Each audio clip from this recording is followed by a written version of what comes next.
Salut les amis, j'espère que vous allez bien. Bienvenue sur la nouvelle chaîne pour les nouveaux. Et aujourd'hui, nous allons parler de l'évasion de la Grèce et de la Crète. Enfin, ça revient un peu au même, je crois, non? Ah bah oui, bah de la Grèce, de toute façon, oui. Oui. Alors, on va commencer par la partie de l'invasion de la Grèce.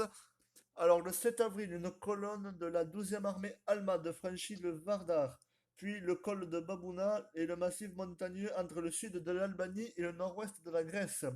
Deux autres colonnes de la même armée occupent la Salonique le 8. La Luftwaffe bombarde Athènes, y tuant près de 3000 civils. L'avancée allemande foudroyante isole les divisions grecques qui défendent la ligne Metaxas. En gros, vous avez tout sur la carte que vous voyez. Elle prend ainsi à revers et force au repli en catastrophe sur l'Alicamon le 12. Les forces britanniques du général Maitland Wilson, établies dans le corridor entre Bitola et Florina, 2 jours plus tard, les Allemands débordent sur leur flanc gauche en passant par les montagnes de la région de Klisoura et les gorges du Pend. Les troupes d'élite SS brisent la résistance grecque du col de Metzvon le 20. Toutes les forces grecques en Albanie, en Épire et en Macédoine capitulent. L'armistice germano-grec est signé le 21. Mussolini a exigé la signature le 23 d'un acte de reddition séparé entre la Grèce et l'Italie. Hop, voilà. Au même moment, les unités de Wilson tentent de retarder l'avancement vers Athènes afin de protéger l'évacuation des forces britanniques et des unités grecques et yougoslaves qui ont refusé la capitulation. Des Néo-Zélandais et Australiens tiendront 3 jours l'école du Mont Olympe. Les Britanniques interdisent le défilé des thermopyles à 10 divisions allemandes du 20 au 24. L'évacuation se révèle très difficile car les Britanniques ne peuvent pas utiliser le port du Pirée, dévasté le 6 par l'explosion d'un navire chargé de munitions touché par des Stuka. L'évacuation se fait par les plages de Nopila, Kamalta et Monemvasia. La petite flotte grecque a perdu le petit croiseur Hélé, le cuirassé Kilis, plusieurs destroyers, mais le croiseur cuirassé Georgios Averov, avec le roi George II et le gouvernement, plusieurs destroyers et sous-marins peuvent rejoindre la Crète, ainsi que de nombreux marchands, tous vont contribuer vaillamment à la victoire alliée. Le 26, des paras allemands s'emparent de la ville de l'isthme du Cana et du canal de Corinthe et coupant à la retraite des forces britanniques. L'évacuation de 50 000 hommes se termine cependant le 1er mai, mais des milliers d'autres ont été faits prisonniers le 27. Les troupes allemandes entrent dans Athènes, la croix gammée flotte sur l'acropole, mais leur intervention aura des conséquences catastrophiques pour le Troisième Reich. En effet, le guépier des Balkans va immobiliser en plusieurs semaines le démarrage de l'invasion de l'URSS. Moscou avait peut-être pu être prise avant l'arrivée de l'hiver. Cependant, la Wehrmacht contrôle dorénavant toute l'Adriatique et une partie de la Méditerranée orientale grâce à ses bases en Grèce, dans les îles Égène et sur la côte d'Alamat. Et maintenant, ben, Klaus, c'est à ton tour. Alors moi, je vais vous parler de l'opération Mercourt, qui est en fait l'invasion de la Grèce, qui oppose les troupes britanniques et alliées. Il y avait des Néo-Zélandais, des Australiens et évidemment des Grecs, ou Fallschirmjäger, qui sont les parachutistes allemands, pendant 10 jours, du 20 au 31 mai 1941. Ce fut la dernière campagne des Balkans. Le matin du 20 mai 41, le Troisième Reich lance l'invasion aéroportée de la Crète, opération Mercourt, je l'ai dit. Les Fallschirmjäger, sous les ordres du général Kurt Student, sont largués sur 3 points, Malem, Héraklion et Rétimonon. Leur mission est de s'emparer de ces 3 aérodromes afin de permettre l'atterrissage de renforts aérotransportés par la Luftwaffe, l'armée de l'air allemande, qui dispose de la maîtrise du ciel, puisque la Royal Navy, la marine anglaise, maîtresse des mers, empêche tout débarquement. Pendant 2 semaines, la bataille fait rage. Au moins 4000 paras sont tués et 500 capturés. Les troupes britanniques et néo-zélandaises du général Bernard Freyberg comptent 350, non attendez, 3500 tués, 900 blessés et une grande partie des troupes sera capturée, environ 12 000 hommes. Malgré la victoire, aucune opération aéroportée d'envergure ne sera plus lancée par les Allemands jusqu'à la fin de la guerre. Les Fallschirmjäger seront employés comme fantassins sur tous les fronts, comme en Normandie en 1944 ou en Italie en 1943. Alors, les Allemands ont engagé 2 divisions d'élite, la 7e Fallschirmjäger Division du général Kurt Student, composée de 3 régiments et de 3 qui se compose de 3 bataillons, et avec un bataillon d'appui anti-char pionnier et avec un bataillon de reconnaissance de mitrailleuses lourdes, et renforcé par le Luftland Sturmregiment, qui sont planeurs DFS 230. Durement éprouvée en Grèce, la 5e division de montagne du général Ringel comprend 2 régiments à 3 bataillons de chasseurs, un régiment d'artillerie, un bataillon anti-char, un bataillon de reconnaissance, un bataillon pionnier, et elle est renforcée d'un régiment de la 6e division de montagne. Au premier jour de l'assaut, les Alliés sont 5 fois plus nombreux, avec la 14e brigade d'infanterie britannique, la 2e division d'infanterie néo-zélandaise et la 19e brigade d'infanterie australienne, et l'équivalent d'une division grecque, 20 000 hommes, mais très mal équipés. L'ordre de bataille complet des effectifs de la bataille de Crète, le plan d'invasion Mercourt et Seine, lâché par surprise tôt le matin plusieurs milliers de paras et de soldats portés par planeurs, en plusieurs vagues sur les points d'appui de Héraclion avec le colonel Brauer, Malem, c'est le Sturmregiment du général Meindl, et Retimnum du colonel Sturm, en vue de s'emparer des 3 aérodromes, tandis que la capitale, la Cannae et la Rade et de la Soude sont enlevés par le régiment du colonel Heydrich. La Luftwaffe doit neutraliser les défenses de ces points. Plus tard dans la journée, environ 6500 Gebirgsjäger, c'est les chasseurs alpins allemands, doivent débarquer par 2 flottilles légères de Kaik. La conquête de divers aérodromes de l'île doit permettre d'acheminer rapidement des renforts transportés par Gilles. C'est des avions de transport. Les parachutes allemands n'ont pas d'élévateur. Oui, précision importante, les parachutes allemands n'ont pas d'élévateur sur les parachutes, incapables de diriger leur descente. Les hommes se balancent au bout d'un anneau accroché au harnais. Entre 2 épaules, l'atterrissage est rude. Les paras ne sont armés que d'un pistolet lors de l'atterrissage. Une fois au sol, ils se précipitent sur des caisses qui contiennent des fusils, pistolets, mitrailleuses et munitions. Pendant plusieurs longues minutes, ils sont quasiment désarmés. A l'inverse, des soldats portés par planeurs sont complètement équipés, mais ils doivent s'extraire à moitié assommés des carlingues de leurs engins, souvent ciblés des tirs concentrés. De plus, les Junkers 52, c'est les JU-52, qui transportent les chasseurs alpins, sont lents et vulnérables, particulièrement pendant l'approche et l'atterrissage. Par contre, ils déposent non seulement des hommes tout équipés avec leurs mitrailleuses, leurs mortiers, mais plus encore, par exemple avec des mortiers de 80 mm, des obligés de montagne démontés en fardeau, ainsi que les équipes de servants et les munitions. Le parachutage initial est prévu sur 3 zones. Groupe ouest avec le général-major Meindl, avec le Sturmregiment à Malémé, le groupe centre du général-lieutenant Sussman, avec le 1er et 3e régiment Fallschirmjäger Regiment sur Chania, Retimno et Souda, le groupe est avec le général-lieutenant Ringel, avec le 2e Fallschirmjäger Regiment sur Héraclion.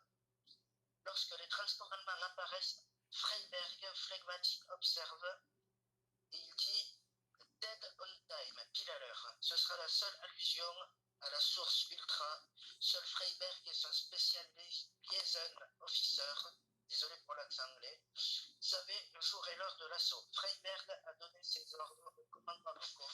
Ces moyens de liaison ne lui permettent pas de coordonner la défense. La matinée commence par une hécatombe de paras, malgré les pertes des assaillants, s'organisent. Dans la journée, plusieurs autres largages auront lieu. Dans les airs, quelques combats entre chasseurs et bombardiers des 2 camps se déroulent. Les lignes téléphoniques alliées sont coupées par les bombes et les avions britanniques sont peu nombreux, mais les Messerschmitt 909 allemands sont à la limite de leur autonomie, ce qui les empêche d'avoir la supériorité aérienne. Quelques appareils italiens, notamment 26 bombardiers et quelques chasseurs, interviennent également, mais sans grand succès. Le secteur d'Héraklion est défendu par la 14e brigade du général Chapelle, dont 3 bataillons britanniques, 2 bataillons australiens, un régiment d'artillerie et 3 bataillons grecs. La ville est laissée aux Grecs, tandis que l'aérodrome est défendu par le meilleur bataillon, le 2e Black Watch, qui est un régiment écossais. Les Alliés disposent de 12 40 mm Beaufort, c'est des canons antiaériens, 9 canons de 100 mm et 4 de 75 mm. 4 bataillons allemands sous le commandement du colonel Brauer. La coordination entre Stuka et Ju-52 est très mauvaise. La majorité du 1er bataillon parachuté sur l'aérodrome est mis hors de combat en quelques minutes. Au soir, aucun objectif du secteur n'est atteint. Brauer ne tient que la colline est de l'aérodrome.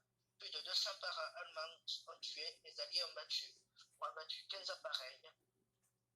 À l'ouest, les Allemands dispersés n'arrivent qu'au soir devant la ville, faute de transport. Il manque les 600 hommes du groupe Est. À Rétimnon, le secteur est défendu par 2 bataillons australiens du colonel Campbell, appuyés par 4 canons de 100 mm, 4 canons de 75, mais aucun moyen antiaérien lourd. 4 bataillons grecs très faiblement armés sont gardés en réserve afin de défendre la ville. Les 2 bataillons australiens sont parfaitement placés et camouflés de chaque côté de l'aérodrome. Les Junkers lâchent le 2e Fallschirmjäger Regiment du colonel Sturm. Le parachutage est très mal exécuté. Les Australiens détruisent 7 Ju-52 au fusil mitrailleur. Les paras sont éparpillés aux 4 coins du secteur. La colline A est prise par les Allemands et les bataillons grecs de réserve la reprennent. Aucun objectif allemand n'est atteint, malgré de très lourdes pertes. À Malmö, la région est tenue par la 2e division néo-zélandaise et par plusieurs compagnies britanniques telles que les Royal Marines. Le secteur de Malmö est à la charge de la 5e brigade néo-zélandaise dont le poste de commandement est à Pyrgos. L'unité sur place à Malmö est le 22e bataillon néo-zélandais composé de soldats courageux, expérimentés. Leur chef, le lieutenant-colonel Andrew, est un héros de la Grande Guerre, décoré de la Victoria's Cross en sous-effectif. Le bataillon manque également d'armes lourdes. La piste de Malmö est tenue par une petite compagnie britannique. Une autre compagnie est positionnée le long de la rivière Tavonitis, à la perpendiculaire de la piste. Enfin, une compagnie est en défense tout azimut autour du PC du poste de commandement du bataillon, au sommet du mouvement de terrain baptisé colline Sunset, et commande la piste. Le lit de la rivière et le village de Malmö ont une compagnie supplémentaire qui est positionnée au sud-est du terrain. À 2 ou 3 km à l'est, les 2 autres bataillons de la brigade sont en attente. La matinée est un carnage pour le Sturm Regiment. Les survivants de la première vague... Non, sors, on tourne là. J'ai oublié de le mettre, sors s'il te plaît, on tourne là. Désolé, c'est mon petit frère. La matinée est un carnage pour le Sturm Regiment. Les survivants de la première vague de planeurs se réfugient dans le lit de la rivière, d'où les défenseurs ne peuvent les déloger. D'autres rescapés pénètrent dans l'aérodrome, accrochés au terrain. Les paras commencent à manœuvrer pour tenter de remplir leurs objectifs. À l'inverse, mal coordonnés et malmenés, les contre-attaques des défenseurs échouent. Au soir, sur la piste d'à peine 2 km, 57 Allemands sont au contact de la petite compagnie néo-zélandaise, sans liaison avec son PC. Dans la nuit, le 22e bataillon néo-zélandais, mélangé à des paras allemands perdus, est infiltré par des patrouilles adverses. Andrew décide de dégager ses compagnies, empêtrées en se réalignant sur les positions de la 5e brigade néo-zélandaise, afin de préparer une contre-attaque de jour. La compagnie qui tient la piste se retire à son tour. Le 21 mai, l'état-major allemand envoie un pilote tester la piste de Malmö. Le Junker atterrit, dépose les munitions et redécolle. Le plan Mercourt est révisé. L'effort est concentré contre Malmö et autres secteurs, Héraklion et Rétimnon, et sont ravitaillés par parachutage. Très vite, les renforts affluent à Malmö au rythme d'un Junker toutes les 2 minutes. Ah oui. Ils sont facilement attaqués et touchés par les défenseurs. Au total, Non, au total, 22 sont détruits, mais les autres réussissent à débarquer 650 chasseurs alpins complètement équipés. La ville de Mal-Aimé et la colline 107 sont prises. Les Junkers peuvent enfin entreprendre de débarquer l'artillerie et le matériel lourd. Les deux divisions allemandes, les contre-attaques alliées échouent, sous les bombes et les mitraillages de la Luftwaffe. Le sous-lieutenant Hoopman du 20e bataillon néo-zélandais gagne ici la Victoria's Cross. De façon à repousser l'assaut infini de la Cannet, Freiberg garde toujours en réserve 3 bataillons intacts pour pouvoir reverser la situation à Mal-Aimé. À 16h, il a encore pu lire le résumé d'un décryptage ultra qui confirme cette menace. La Luftwaffe pour le destroyer Juno. Les combats aériens provoquent des pertes de part et d'autre. Vers 23h, une escadre britannique intercepte la première Leichtflottille, la première Leichtflottille, qui est composée de 200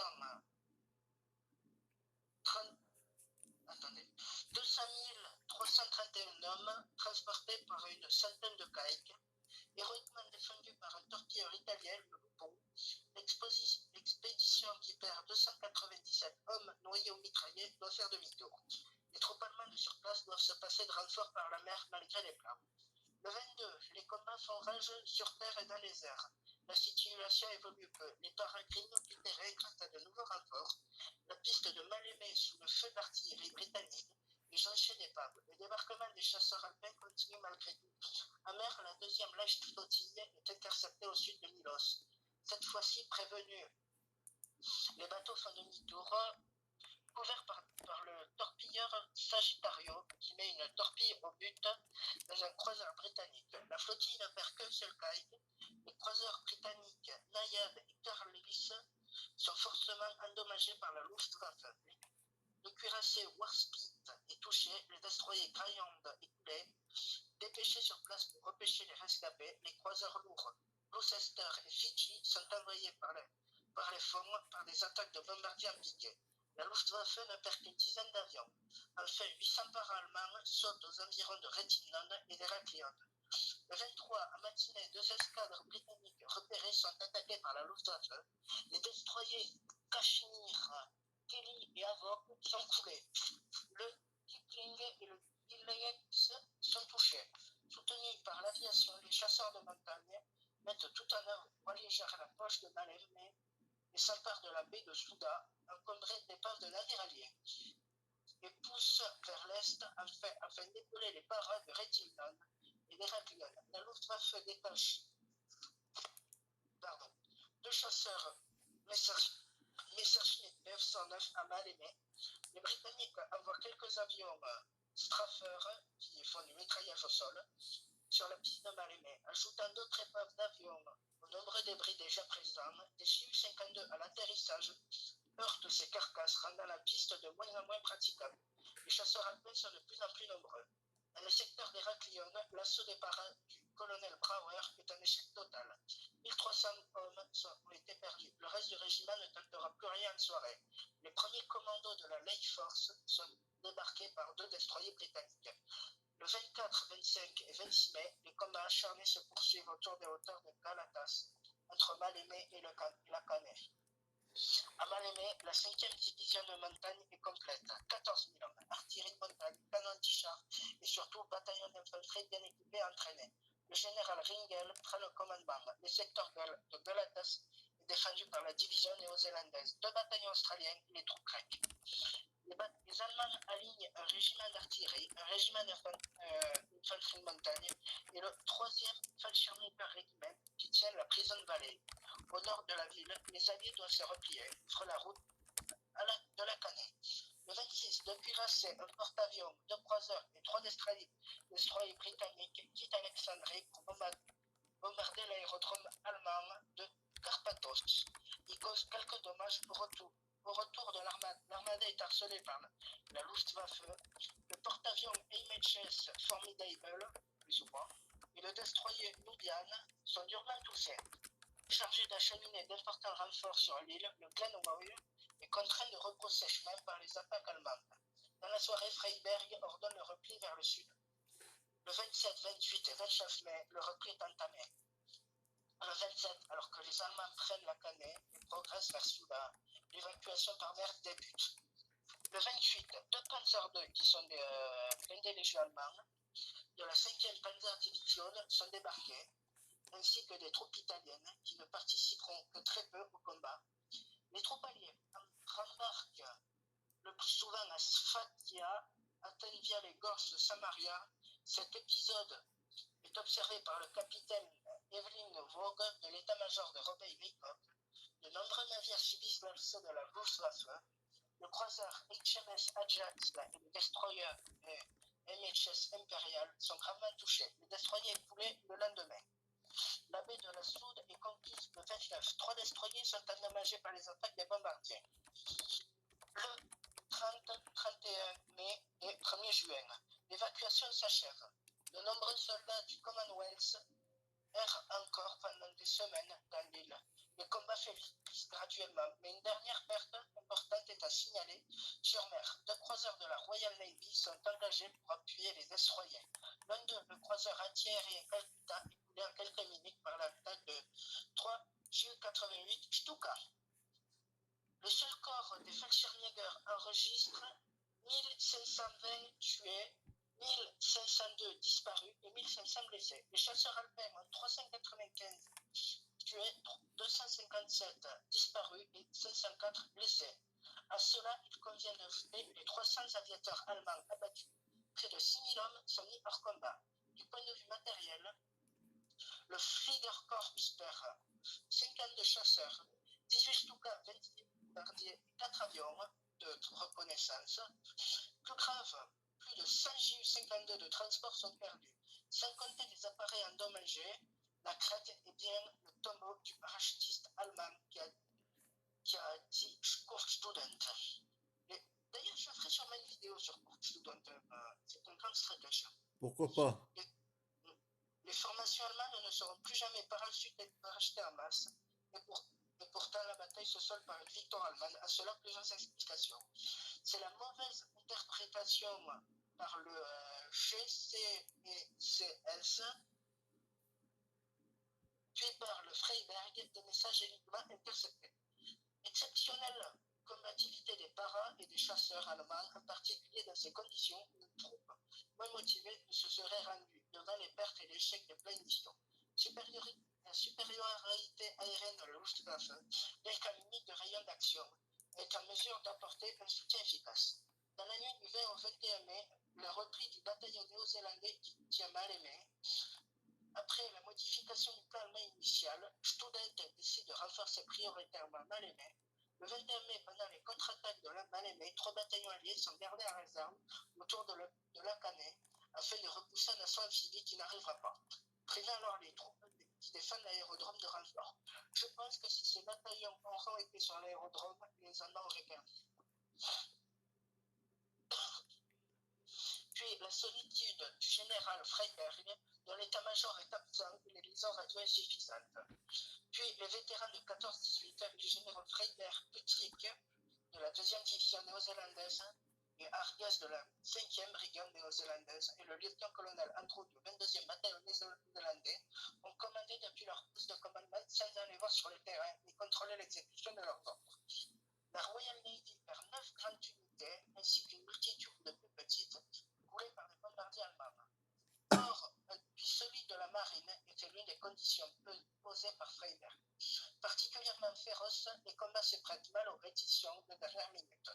À tort ou à raison, ni les Anzac, qui sont le Australian and Neo-Zealandese Army Corps, enfin c'est les troupes du Commonwealth qui viennent de Nouvelle-Zélande et d'Australie, ni les Fallschirmjäger dont la réputation de faire des prisonniers. Par ailleurs, la population crétoise a pris les armes contre l'envahisseur. Les francs-tireurs tuent les paras principalement au moment où ils sont très vulnérables, à l'atterrissage par exemple, et des rumeurs terrifiantes circulent parmi les envahisseurs. 297 soldats de la première Leichflottille se sont noyés et ont été mitraillés par la Royal Navy en pleine mer. À la fin de la bataille, les soldats alliés sont traités en prisonniers de guerre et les représailles allemandes contre les civils crétois sont féroces. Plusieurs villages sont détruits, les otages sont fusillés comme à Candanos ou encore Condomare. 23 hommes sont fusillés. Le 2 juin 1941, par l'unité de para commandé par le lieutenant Horst Krebs, beaucoup de Crétois mobilisés n'ont perçu que des pièces d'uniforme. Ceux-là aussi sont traités en francs-tireurs. Et de nombreux soldats alliés s'enfuient au centre de l'île et dans les montagnes. Les Allemands punissent sauvagement les Crétois qui viennent en aide aux fugitifs. Certains soldats quitteront l'île par leurs propres moyens. Un petit nombre restera, ils seront les premiers à coordonner la résistance grecque qui débute à peine les Allemands installés. Le terrain très propice à la guérilla, à la résistance de l'île ira croissant à une succession de coups d'éclat suivis de représailles allemandes. En janvier 1945, les partisans crétois exercent une pression insoutenable pour les Allemands. En mars 1945, les derniers Allemands encore sur l'île se rendent. Ils sont remis à l'armée britannique. Voilà ce qui conclut cette vidéo sur l'invasion de la Grèce. Je vous invite à aimer, à vous abonner sur la chaîne principale et la chaîne secondaire, à vous abonner sur nos réseaux sociaux. Un petit mot? Ah non, t'as tout dit. Bon, parfait. Allez, salut, salut.